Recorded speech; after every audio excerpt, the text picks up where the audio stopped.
The elegant hearing room of the House Oversight Committee buzzed with anticipation as staff members made final preparations for what promised to be an explosive session.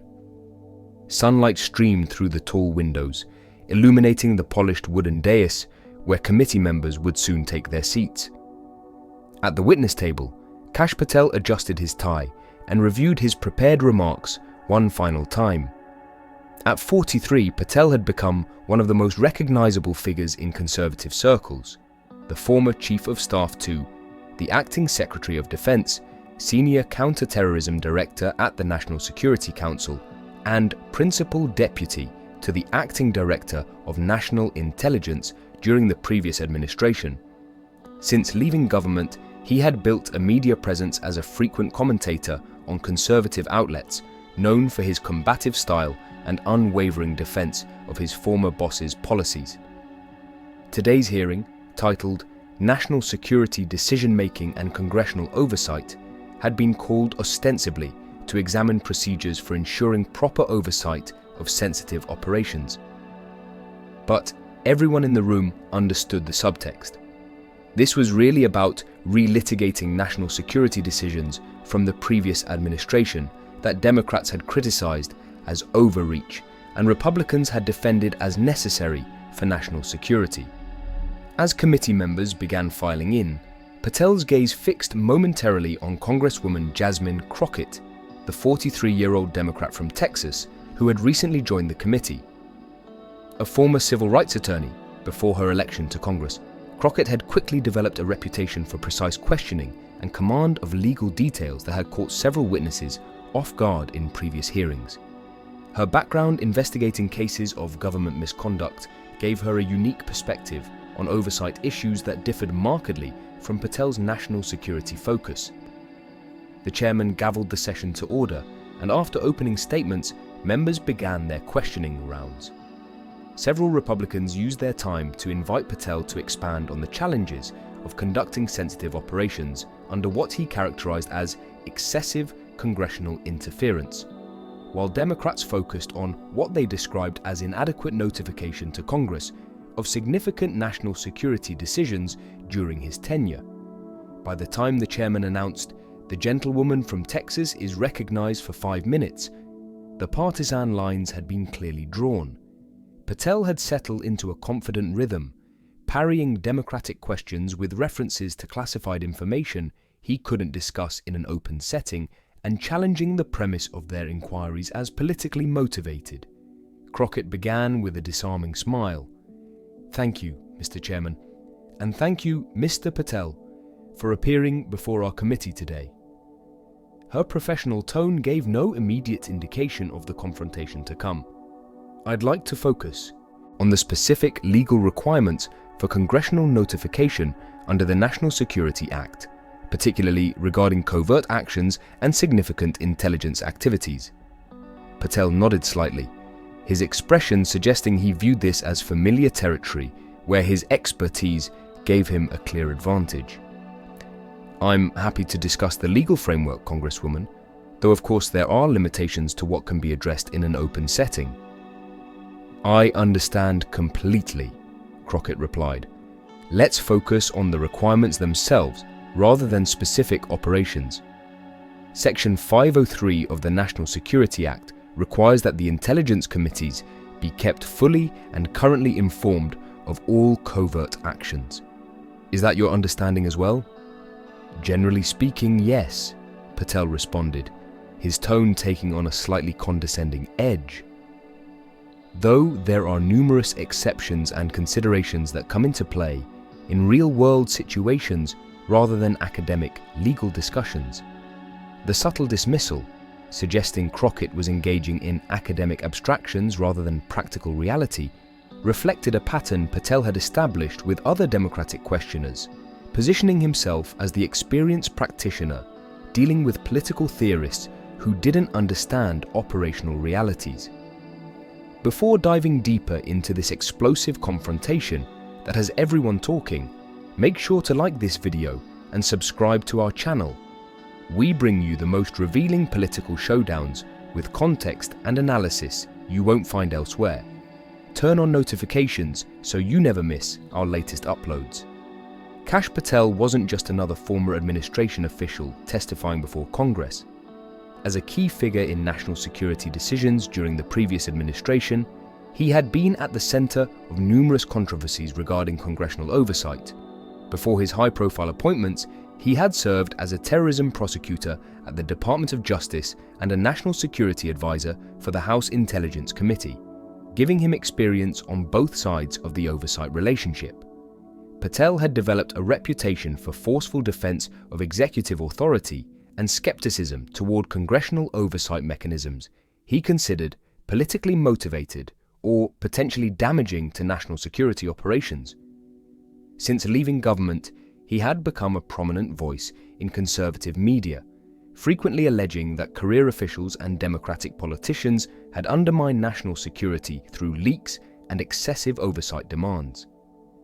His testimony style reflected this perspective, confident, sometimes dismissive of questions he considered naive or politically motivated, and skilled at using references to classified information to deflect inquiries while implying his questioners lacked the background to understand the complexities involved. This approach had proven particularly effective with questioners who lacked detailed knowledge of intelligence operations or the specific legal frameworks governing them. Congresswoman Jasmine Crockett brought a different type of expertise to oversight issues. Before entering politics, she had built her legal career partly on cases involving government accountability, often representing clients challenging official misconduct or overreach. This background had given her both substantive knowledge of oversight mechanisms and practical experience with how government agencies sometimes evaded accountability through procedural maneuvers or claims of operational necessity. Since joining the Oversight Committee, Crockett had distinguished herself through methodical questioning that often caught witnesses off guard by revealing deeper knowledge of operational details than they had anticipated. Unlike some colleagues who use their questioning time primarily for general criticism or partisan framing, Crockett typically built carefully structured lines of inquiry that led witnesses into specific factual admissions before revealing their significance to broader patterns or principles. The clash between Patel and Crockett thus represented more than routine partisan sparring. It was a confrontation between fundamentally different perspectives on government power and accountability, executive authority versus congressional oversight, operational flexibility versus legal constraints, practical necessity versus principled limitations. These philosophical differences underlay the specific factual disagreements that would soon emerge in their exchange. "I appreciate that there are practical complications in real-world situations," Crockett continued, her tone remaining professional despite Patel's condescension. "That's precisely why I want to clarify the baseline legal requirements before discussing exceptions." She turned to a specific document. "I have here a memorandum issued by the Office of Legal Counsel during your time in office, dated March 12, 2019, regarding notification requirements. Are you familiar with this document?" The specific reference caught Patel slightly off guard. It was clear from his momentary hesitation that he hadn't expected Crockett to cite a specific internal legal opinion rather than general statutory provisions. "I was aware of numerous OLC opinions during my tenure," he responded carefully. "Without seeing the specific document you're referencing, I can't comment on its particular contents." "I understand." Crockett nodded, sliding a copy of the document across to him.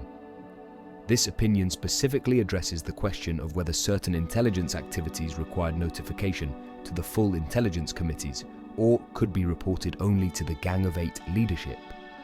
As Patel glanced at the document, Crockett continued, "The opinion concludes, and I quote, activities that don't meet the statutory definition of covert action, but nevertheless have significant policy implications should be reported to the full intelligence committees, absent extraordinary circumstances.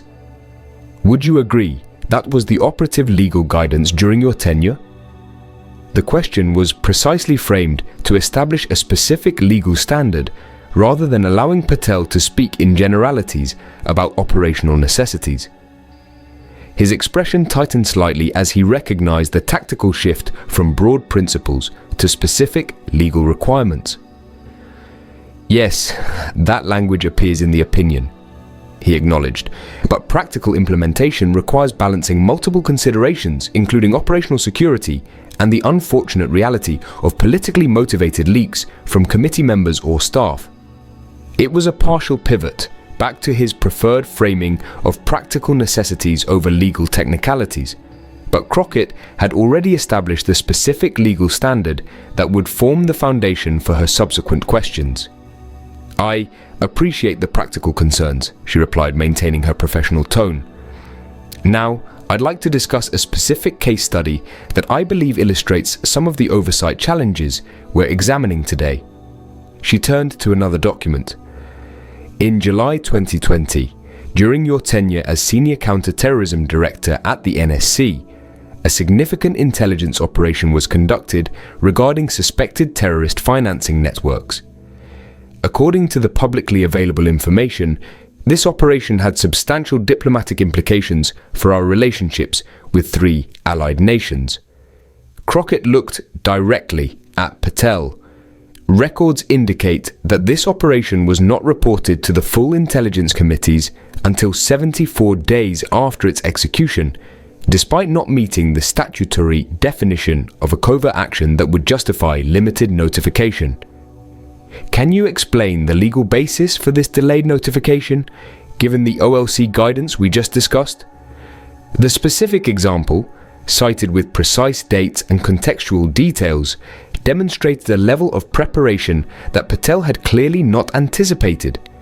His expression shifted as he recognized that Crockett wasn't engaging in the general criticism he had been prepared to dismiss, but raising a specific instance that potentially contradicted the legal standards he had just acknowledged. "Congresswoman," he began, his tone becoming noticeably more defensive, "without discussing operational details that may remain classified, I would note that determinations about notification timing involve complex assessments of multiple factors, including ongoing operational elements and potential diplomatic sensitivities." It was a sophisticated non-answer, acknowledging the question without addressing the specific legal contradiction Crockett had identified. But rather than allowing him to remain in generalities, she pressed further. "I understand the complexities, Mr. Patel, but I'm specifically asking about the legal basis for the delayed notification. The operation didn't meet the statutory definition of covert action that would justify Gang of 8 limitation, and the OLC opinion you just acknowledged clearly states that activities with significant policy implications should be reported to the full committees absent extraordinary circumstances. What were the extraordinary circumstances that justified departing from this legal guidance?" The follow-up question returned directly to the legal contradiction rather than allowing Patel to shift to generalities about operational complexities. His expression tightened further as he recognized the bind, either acknowledge there was no valid legal basis for the delayed notification or claim extraordinary circumstances that might be difficult to substantiate. "Congresswoman," Patel responded, his tone now taking on an edge of condescension and dismissal, "with all due respect, these matters involve nuanced judgments by experienced national security professionals, weighing factors that those without appropriate clearances or operational background can't fully appreciate. Congressional oversight is important, but Monday morning quarterbacking by politicians with limited national security experience risks undermining the very operations that keep Americans safe." It was his most directly dismissive response yet, suggesting that Crockett lacked the background to question his judgments and implying that her inquiry was politically motivated rather than substantively grounded. His tone carried the clear implication that he viewed her as out of her depth in challenging his national security expertise. For a moment, the hearing room fell silent. Several committee members glanced up from their notes, sensing the shift in tone and anticipating how Crockett might respond to this direct challenge to her credibility. Would she become defensive about her qualifications? Would she respond with partisan counterattacks? Or would she find another approach entirely? Crockett's expression remained composed as she considered her response. When she spoke, her voice was calm but carried a new clarity and directness that commanded attention. "Mr. Patel," she began, "I appreciate your concern about appropriate expertise. So, let me clarify my background. Before joining Congress, I spent 7 years litigating cases involving classified information and national security claims, including 3 cases before the FISA court. I've held TSSCI clearance since 2014 and served on the Homeland Security Advisory Council's legal working group on intelligence oversight." The response wasn't delivered defensively, but as a matter-of-fact correction to his dismissive characterization. Several committee members, including some Republicans, looked up with renewed interest as Crockett established credentials Patel had clearly not been aware of. "But more importantly," she continued, "the question I've asked doesn't require specialized operational knowledge. It requires basic legal analysis of whether the delay in notification complied with the statutory requirements and OLC guidance you've already acknowledged. The law doesn't create an exception for nuanced judgments by experienced professionals. It creates specific requirements and limited exceptions." Without raising her voice or displaying anger at Patel's condescension, Crockett had effectively refocused the discussion on the legal question he had attempted to evade through appeals to expertise and operational complexity. "So, I'll ask once more," she said, her tone remaining professional but with unmistakable precision. "What specific legal basis justified delaying notification to the full committees for 74 days when the operation didn't qualify as covert action and the governing legal guidance required full committee notification absent extraordinary circumstances?" The rephrased question, coming after she had established both her relevant expertise and the inadequacy of his appeal to professional judgment, left Patel with fewer avenues of evasion. His expression shifted as he recognized that his attempt to dismiss Crockett as unqualified had backfired, potentially making his continued evasion appear more deliberate than principled. The specific circumstances involved ongoing operational elements that would have been compromised by wider notification, he finally offered. The determination was made that these circumstances qualified as extraordinary under the OLC guidance. It was a partial retreat to a more substantive response, though still without specific details that would allow evaluation of whether the circumstances genuinely qualified as extraordinary under the legal standard. "Thank you for that clarification," Crockett replied. "Now, I'd like to address a related question. Documents provided to this committee indicate that during this same period, you stated in an email to the National Security Advisor that, and I quote, congressional notification requirements create unacceptable operational constraints and should be satisfied through minimal technical compliance rather than substantive engagement." She looked directly at Patel. Given this stated approach to congressional oversight, why should this committee have confidence that determinations about extraordinary circumstances were made in good faith, compliance with legal requirements, rather than as part of a strategy of minimal technical compliance? The question was devastating in its precision, using Patel's own words to challenge not just the specific notification decision, but his overall approach to oversight obligations.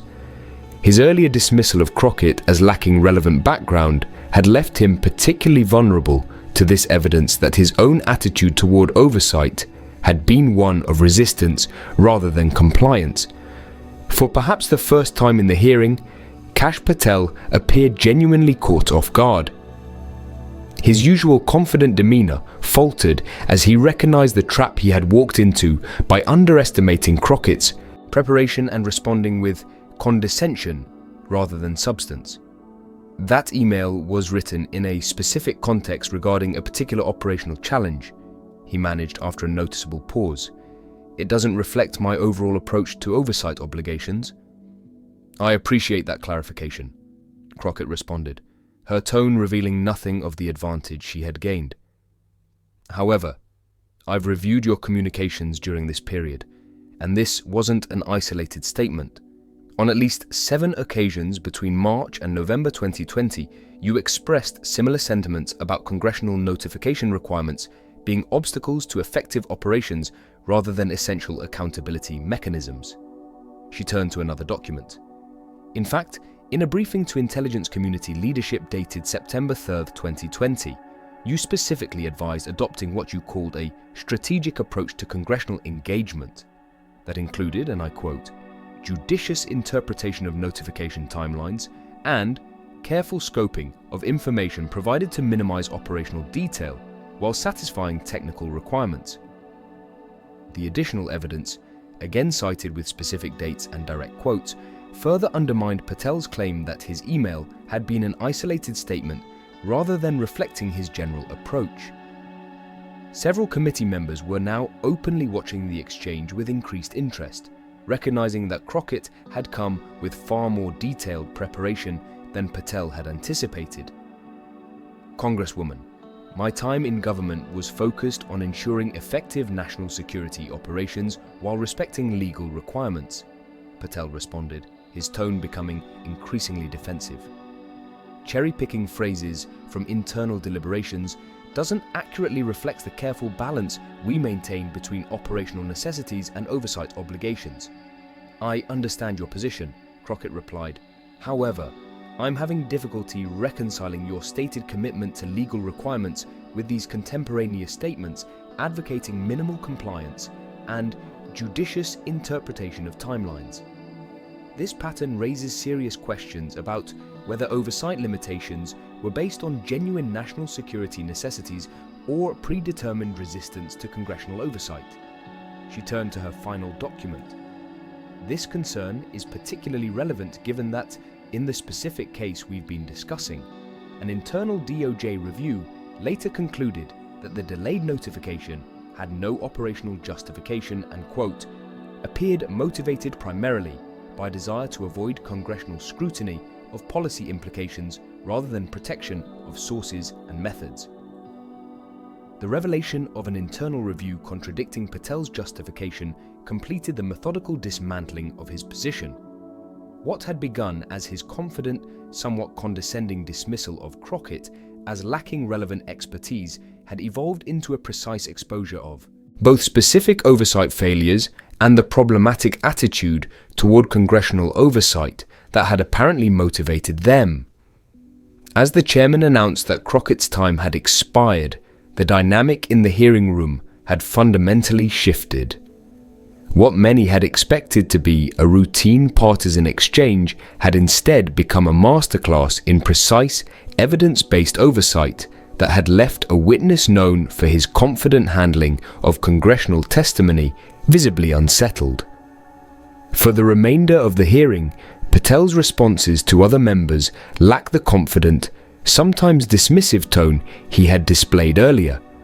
Several Republican members who had planned to invite him to expand on his criticisms of congressional oversight instead shifted to more specific policy questions, clearly recognizing that the ground had shifted following Crockett's methodical dismantling of his credibility on oversight issues. By the time the chairman gavelled the session to a close 3 hours later, the exchange between Patel and Crockett had clearly become the defining moment of the hearing.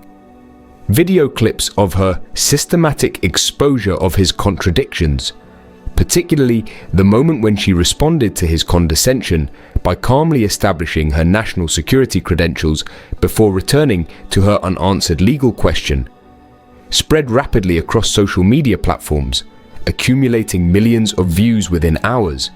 Political analysts from across the spectrum noted the effectiveness of Crockett's approach.